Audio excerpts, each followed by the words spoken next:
নিছক ফেসবুকে কমেন্ট বা রিয়্যাক্টের মতো ক্ষুদ্র বিষয় নিয়েও সংঘর্ষে জড়িয়ে পড়েন ঢাকা ও সিটি কলেজের শিক্ষার্থীরা। আর এদের সংঘর্ষে অনেক সময় আহত হন পুলিশ সদস্য সহ পথচারীরাও। আজ মঙ্গলবার দুপুরেও সংঘর্ষে জড়িয়ে পড়েন এই দুই কলেজের শিক্ষার্থীরা। এতে এক সাংবাদিক সহ প্রায় 50 জন শিক্ষার্থী আহত হয়েছেন।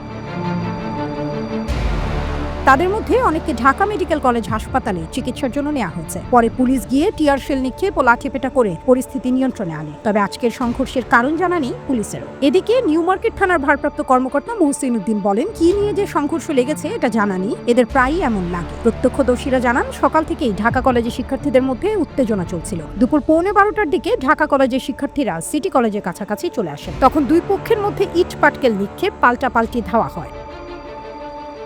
পরে পুলিশ এসে লাঠিপেটা করে ও কাঁদানে গ্যাসের শেল ছুঁড়ে শিক্ষার্থীদের সরিয়ে পরিস্থিতি নিয়ন্ত্রণে আনে। গতকাল সোমবার সায়েন্স ল্যাব মোড়ে সিটি কলেজের শিক্ষার্থীরা ঢাকা কলেজের শিক্ষার্থীদের মারধর করেছিল। তার প্রতিবাদে আজ এই হামলা ও সংঘর্ষ বলে দাবি ঢাকা কলেজের শিক্ষার্থীরা। পুলিশের রমনা বিভাগের অতিরিক্ত উপকমিশনার জিসানুল হক গণমাধ্যমকে বলেন, এখন পরিস্থিতি পুলিশের নিয়ন্ত্রণে আছে, তবে ঘটনার কারণ সম্পর্কে জানা যায়নি। এর আগে 15ই এপ্রিল সংঘর্ষে জড়িয়েছিল এই দুই কলেজের শিক্ষার্থীরা।